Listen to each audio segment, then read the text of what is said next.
Hello everyone, welcome back to my channel. तो आज हम एडोबी एनिमेट का ट्यूटोरियल 7 में एक बहुत इम्पोर्टेंट टॉपिक सीखने वाले हैं। अगर आपने मेरे प्रीवियस ट्यूटोरियल्स फॉलो किए हैं तो हमने tools, symbols, to in, is in, is out ये सब कवर किए थे। तो आज हम एडोबी एनिमेट के ये फीचर्स के बारे में जानेंगे, layers, mask layer and camera tool.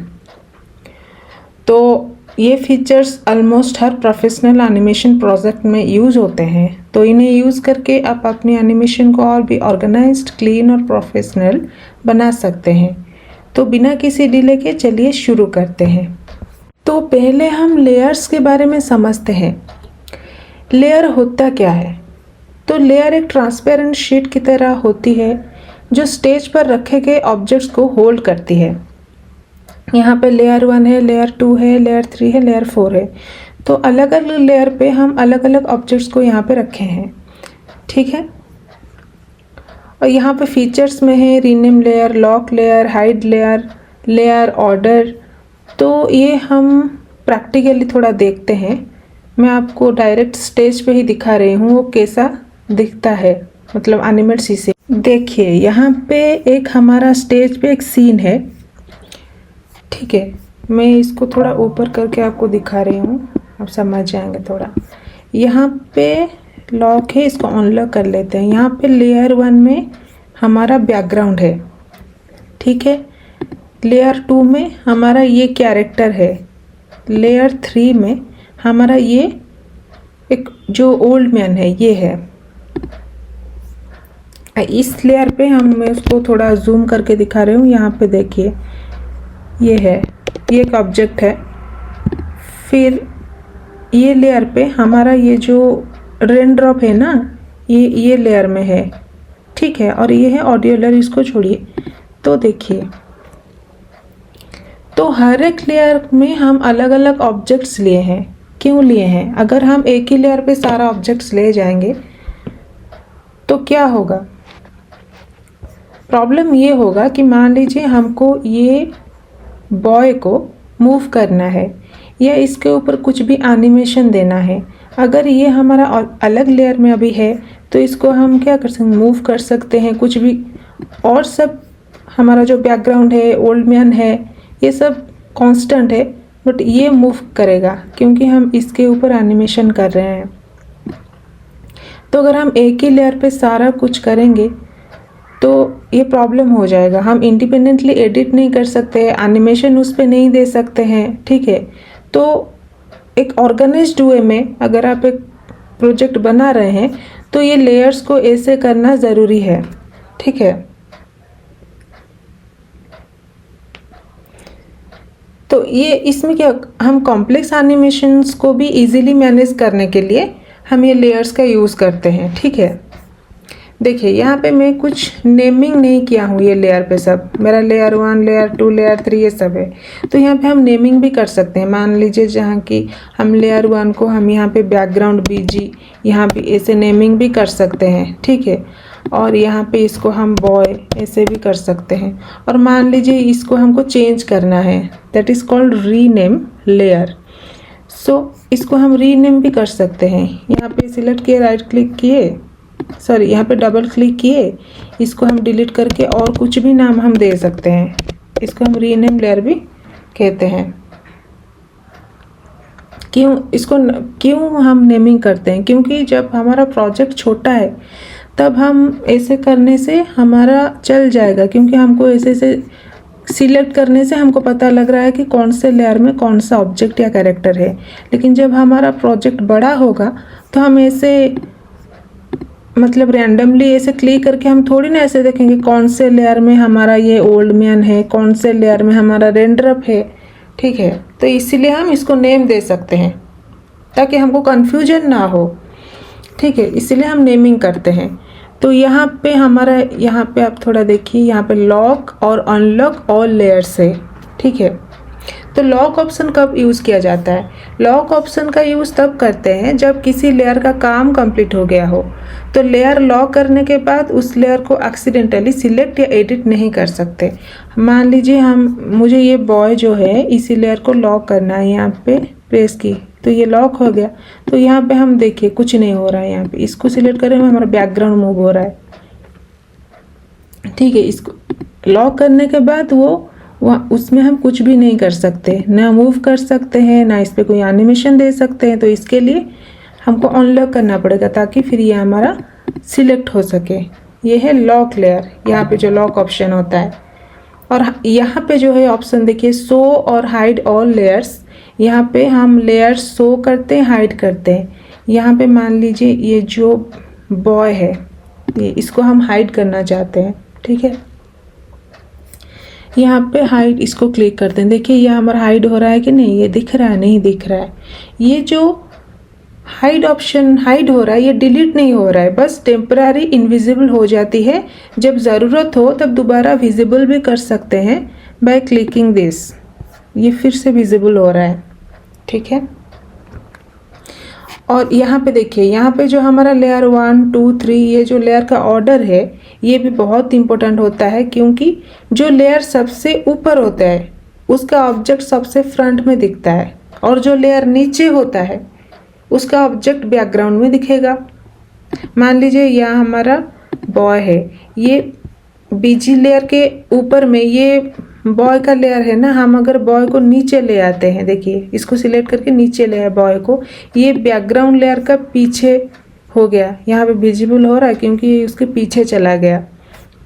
तो ये ऑर्डर भी बहुत इंपॉर्टेंट होता है। आप किस ऑब्जेक्ट को बाहर दिखाना चाहते हैं, किसको बैकग्राउंड में दिखाना चाहते हैं, तो ये ऑर्डर के ऊपर डिपेंड करता है। आप इसको पीछे आगे भी कर सकते हैं ताकि किसी को आगे दिखाना है, किसी को पीछे दिखाना है, ठीक है। तो ये हुआ लेयर। तो चलिए अभी हम मास्क लेयर क्या होता है इसको हम समझते हैं।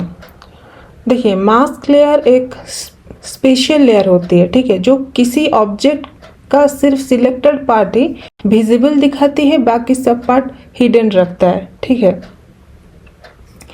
तो देखिए ये जो हमारा स्टेज पे जो सीन है, मैं इसको एक्सपोर्ट करके आपको दिखा रही हूँ, आप अच्छे से थोड़ा ध्यान से देखिएगा ये सीन, ठीक है।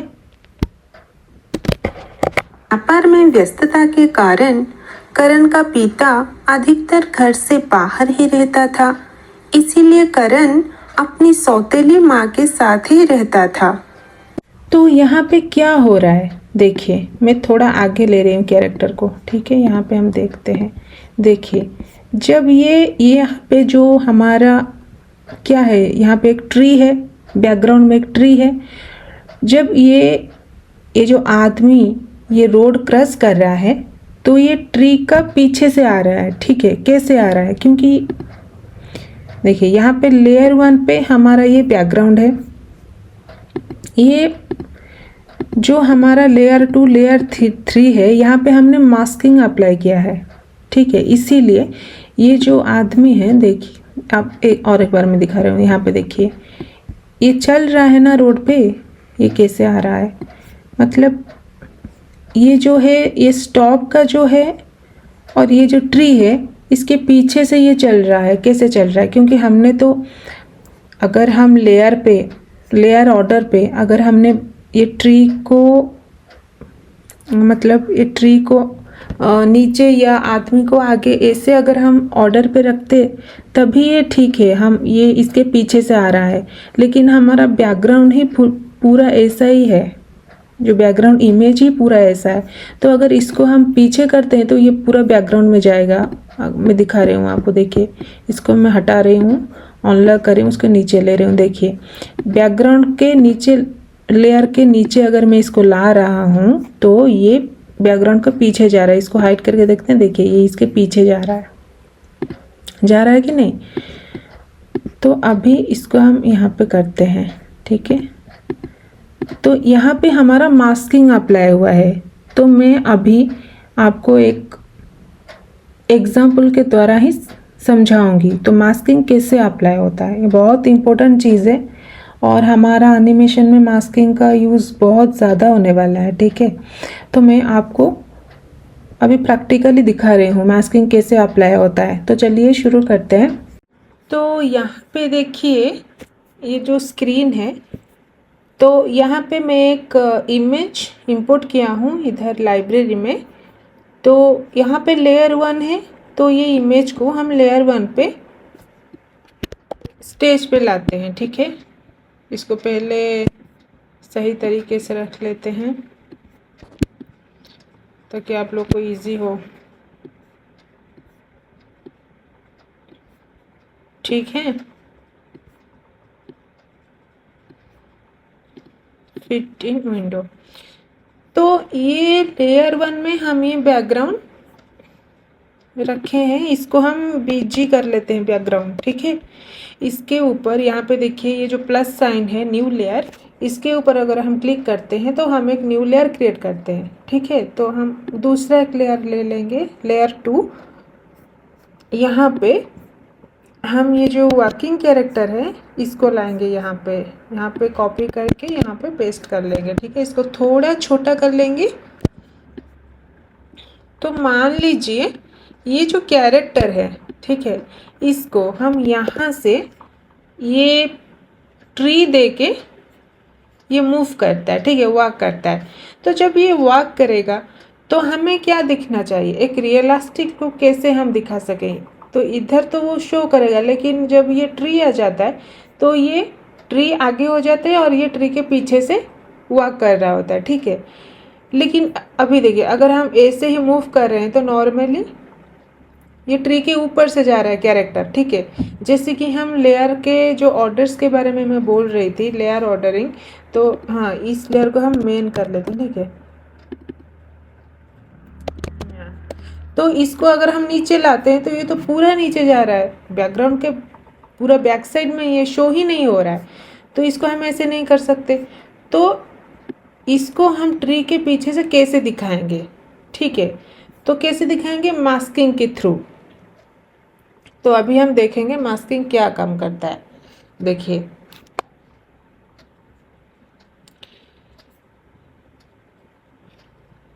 तो यहाँ पे हम और दूसरा एक लेयर लेते हैं, ठीक है, लेयर 3। मान लीजिए हम मास्किंग ऐसे नाम रख लेते हैं इसका, ठीक है। एक मिनट, यहाँ पे मैं 200 तक फ्रेम क्रिएट करती हूँ F5 प्रेस करके, ठीक है। और इसको यहाँ पे कैरेक्टर जो है ये 200 में हम F6 करते हैं और इसको हम ऐसे यहाँ तक लाते हैं, ठीक है। और यहाँ पे हम क्लासिक ट्विन ऐड करते हैं। तो अब हम एक्सपोर्ट करके देखते हैं। देखिए ये कैसे कैरेक्टर जा रहा है, ये जो सीधा ऊपर से जा रहा है, अब थोड़ी ना ऐसे जाता है, इसको पीछे से आना चाहिए ना। तो इसको कैसे हम क्रिएट करेंगे, ठीक है। देखिए ये और एक लेयर लिए हम मास्किंग करके। तो यहाँ पे हम क्या करेंगे, पेन टूल ले जाएंगे, ये है पेन टूल, इस पर क्लिक करेंगे, ठीक है। ये पेन टूल हो गया।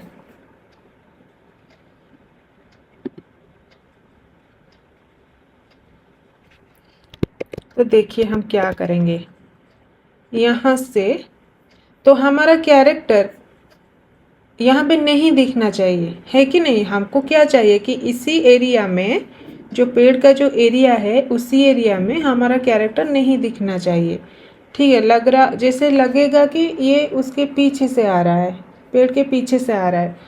तो मास्किंग क्या काम करता है, देखिए मास्क लेयर एक स्पेशल लेयर होती है जो किसी ऑब्जेक्ट हो, इमेज हो या टेक्स्ट को सिर्फ सिलेक्टेड पार्ट ही विजिबल दिखाएगा और बाकी पार्ट को हाइड कर देगा, ठीक है। यहाँ पे जितना सिलेक्टेड एरिया हम मास्किंग करेंगे, ठीक है, बस वही विजिबल होगा और बाकी का जो पार्ट होगा वो इनविजिबल हो जाएगा। ऐसे देखिए हम पेन टूल की मदद से यहाँ पे ड्रॉ करते हैं, ठीक है। यहाँ पे हम ड्रॉ करते हैं ताकि यहाँ पे कैरेक्टर आते वक्त ना दिखे, ठीक है। देखिए यहाँ पे हो रहा है ऐसे, ऐसे हो रहा है, ऐसे हो रहा है, ठीक है। मान लीजिए यहाँ तक ले आते हैं, फिर वहाँ लेते हैं, यहाँ पे ये ले गए, ये ले गए, यहाँ पे ये ले गए, यहाँ से ये हो गया, ऐसे करके, ऐसे करके, ठीक है। देखिए हो गया, ठीक है। तो अब देखिए हमारा जो हम ड्रॉ किए इतना हो गया, देखिए इतना तो हो गया, लेकिन यहाँ से हम थोड़ा इसको कनेक्ट करते हैं ताकि जो पार्ट हमको दिखाना है वहीं पे हमको दिख जाए, ठीक है।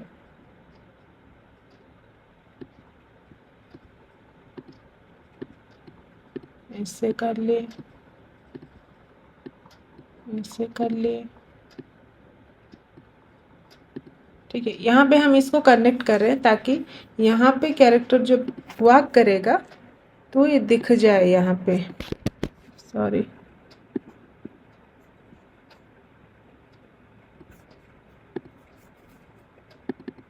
एक मिनट, यहाँ पे हम करते हैं, ठीक है। देखिए अब यहाँ पे हम कलर लगाएंगे, सॉरी ये कैसे पेड़ में जा रहा है, तो यहाँ पे इसका मतलब यहाँ पे कुछ खाली, यहाँ पे भी कुछ ऐड करना पड़ेगा। देखिए अब देखते हैं हो रहा है, हो रहा है कि नहीं हो रहा है। इसके अंदर नहीं करना है क्योंकि इसके अंदर हमको कैरेक्टर विजिबल नहीं दिखाना है, ठीक है। यहाँ पे ले रहे हैं, यहाँ पे हो रहा है ना। हाँ यहाँ पे भी हम कर सकते हैं, देखिए यहाँ पे भी हम इसको ऐसे ले सकते हैं, यहाँ पे कनेक्ट कर सकते हैं, यहाँ पे कनेक्ट कर सकते हैं, थोड़ा ऐसे ले जाएंगे। अब देखते हैं हो रहा है कि नहीं, हो जाएगा, हो गया। तो यहाँ पे हम सब सिलेक्ट किए, ठीक है। यहाँ पे हम राइट क्लिक करेंगे और यहाँ पे देखिए मास्क दिख रहा होगा, इस पे हम क्लिक कर लेंगे, हो गया। अब मास्किंग के नीचे में जो लेयर था वो क्या मास्किंग के अंदर चला गया, ठीक है। इसका मतलब हम इसके ऊपर मास्किंग अप्लाई किए हैं, ठीक है। अब देखते हैं हम एक्सपोर्ट करके वो हमारे हिसाब से हो रहा है कि नहीं। अब देखिए कैसे दिख रहा है कैरेक्टर, देखिए और एक बार देखिए, देखिए कि पीछे से जा रहा है क्योंकि ये मास्किंग का ही काम है, ठीक है। मास्किंग का ही काम है। आप जो सिलेक्टेड पार्ट होगा वो विजिबल दिखेगा, ठीक है, और बाकी पार्ट हाइड कर देगा। यहाँ पे आप देख सकते हैं, यहाँ पे हमारा ये जो पार्ट सिलेक्टेड है वहाँ पे हमारा कैरेक्टर शो कर रहा है, यहाँ पे नहीं है तो ये विजिबल हो रहा है। तो मास्किंग का बहुत यूज होता है एनिमेशन में, ठीक है। मास्क लेयर खुद विजिबल नहीं होता है, ठीक है। ये सिर्फ कंट्रोल करती है कि नीचे वाली लेयर का कौन सा एरिया ऑडियंस को दिखाई देगा, ठीक है। इसको हम मास्किंग कहते हैं। कितने अच्छे तरीके से हम यहाँ पे समझ रहे हैं, देखिए कितना अच्छा लग रहा है। यहाँ पे एनिमेशन हमारा कैरेक्टर वॉक कर रहा है, पीछे से आ रहा है। अब कोई सा भी दिखा लेंगे, मानिए यहाँ पे एक तालाब है, यहाँ पे कोई कैरेक्टर एक नहा रहा है, ऐसा कुछ भी करे, उसका बॉडी का हाफ पार्ट कैसे दिखाई देगा, वो भी मास्किंग। तो मास्किंग के थ्रू हम बहुत सारा चीज़ कर सकते हैं और आगे जाके हमारा खुद का स्टोरी वीडियोस में जब हम 2D एनिमेशन का स्टोरी क्रिएट करेंगे तब मास्किंग का यूज़ बहुत होने वाला है, ठीक है। तो अभी तक तो आपको फ़िलहाल मास्किंग का थोड़ा बहुत आइडिया आ गया होगा। तो अब चलते हैं कैमरा टूल के बारे में समझते हैं। तो अभी हम समझेंगे कैमरा टूल क्या होता है, ठीक है। तो कैमरा टूल एक वर्चुअल कैमरा है जो सीन के अंदर जूम, पैन और रोटेट जैसे मूवमेंट्स क्रिएट करता है बिना ऑब्जेक्ट्स को मूव किए, ठीक है। तो कैमरा टूल बहुत इम्पोर्टेंट टूल है, क्योंकि जब हम कैमरा टूल से हम अपना एनिमेशन करते हैं, उसमें कैमरा यूज़ करते हैं, तो हमको चीज़ें जैसे रियलिस्टिक फील होता है, ठीक है। जूम होता है, जूम आउट होता है, ठीक है, पैन होता है, तो रोटेट भी कर सकते हैं, ठीक है। देखिए, जैसे कि एक रियल लाइफ में हम जो मूवी शूट कर मतलब जो भी मूवी शूट होता है, तो एक्टर क्या करता है, अपनी जगह होता है, कंस्टेंट होता है कि नहीं, वो थोड़ी ना मूव करता है, एक्टर अपनी जगह होता है, लेकिन कैमरा मूव करता है, ठीक है। तो एडोबी एनिमेट में भी एग्जैक्टली वही सेम कॉन्सेप्ट है, ठीक है। यहाँ ऑब्जेक्ट सेम पोजीशन में रहता है, सिर्फ कैमरा मूव करता है, ठीक है।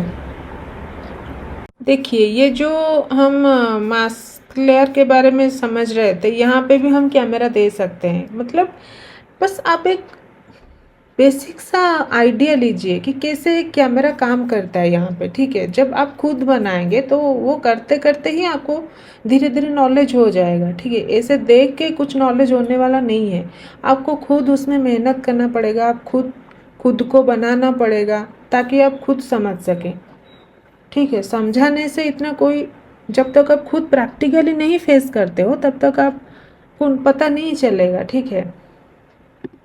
यहाँ पे हम लेयर 4 लिए हैं, ठीक है। या फिर हम ऐसे करते हैं, हम ये जो यहाँ पे जो ऑप्शन है ना, यहाँ पे देखिए टाइमलाइन में यहाँ पे जो ऐड कैमरा है, यहाँ पे क्लिक करेंगे तो देखिए ये ऑटोमेटिकली ये एक कैमरा लेयर बिल्ड करता है, ठीक है, ऑटोमेटिकली करता है। इसको थोड़ा हम कम करते हैं। यहाँ पे देखिए, तो यहाँ पे जो हमको दिखाई दे रहा है ना, ये कैमरा का, इसको देखिए ऐसा करेंगे तो छोटा हो रहा है, इसको और करेंगे तो ये जो हमको रेक्टेंगल टाइप दिख रहा है ना, ये कैमरा टूल का ही ये है। देखिए, हम जितना इसको पास खींचेंगे ये उतना ही पास जाएगा। अब जब पीछे पीछे करेंगे तो इतना वो जूम आउट हो रहा है कि नहीं, ये जूम इन हो रहा है, जूम आउट हो रहा है। तो मान लीजिए इसको हम कैसे अप्लाई करेंगे, ठीक है। यहाँ पे है, तो यहाँ पे 70 में हम एक की फ्रेम लगा के भी इसको कर सकते हैं, या फिर इसको हम थोड़ा पास से दिखा रहे हैं, ये ऑटोमेटिकली भी क्रिएट करता है। फिर इसको पकड़ेंगे, यहाँ पे थोड़ा ले जाएंगे ताकि कैरेक्टर के ऊपर फोकस आ जाए, ठीक है। तो फिर कुछ टाइम बाद ये हो रहा है, फिर कुछ टाइम बाद 100 में हमको फिर ये दिखाना है, ठीक है, इतना तक दिखाना है। स्टेज पे हो रहा है कि नहीं, तो अब हम एक्सपोर्ट करते हैं, देखते हैं हो रहा है कि नहीं। देखिए कैसे जा रहा है। मैं बस आपको एक मतलब समझाने के लिए एक एग्जांपल दे रही हूँ, ठीक है। अभी मैं एक प्रोफेशनल नहीं बना रही हूँ, ठीक है। तो आप उसी तरह का मत सोचिएगा कि ये प्रोफेशनल नहीं लग रहा है, क्योंकि बस आपको समझना है। वही मेरा मकसद है कि आप एक प्रॉपरली आपको एक आइडिया मिल सके, ठीक है। अब देखिए कैसे पास जा रहा है। ये कैमरा टूल का, ये है कैमरा टूल का एडवांटेज, ठीक है। आप जो भी यहाँ पे मूवमेंट्स आप कैमरा टूल में लेके करेंगे वो आपको रियलिस्टिक फील देगा, ठीक है। So friends, that's all for today's tutorial. आज हमने mask layer, layers, camera tool के बारे में सीखे। तो अब आपके लिए एक प्रैक्टिस टास्क है, एक सिंपल सीनरी बना रही है, ठीक है, जिसमें एक ट्री और एक बैकग्राउंड हो, कोई से भी बैकग्राउंड ले सकते हैं आप। और उसके बाद कोई भी सिंपल ऑब्जेक्ट, जैसे यहाँ पे जो आपको सर्कल दिख रहा होगा, उसी तरह का एक सर्कल में एक बॉल को एनिमेट कीजिए और मास्क लेयर की हेल्प से ऐसा इफेक्ट क्रिएट कीजिए कि वो ऑब्जेक्ट ट्री के पीछे से पास होता हुआ लगे और फिर दूसरी साइड से बाहर आए। ठीक है, यहाँ पे पास होगा और यहाँ पे बाहर आएगा। तो इस प्रैक्टिस से आप मास्क लेयर का कॉन्सेप्ट और भी अच्छे से समझ पाएंगे। अगर प्रैक्टिस करते वक्त कोई डाउट आए तो कमेंट सेक्शन में ज़रूर पूछिए, मैं आपकी हेल्प करने की पूरी कोशिश करूँगी। तो अगर आज का ट्यूटोरियल हेल्पफुल लगा हो तो वीडियो को लाइक करें, शेयर करें और चैनल को सब्सक्राइब करना मत भूलिए। मिलते हैं नेक्स्ट ट्यूटोरियल में। Happy animating.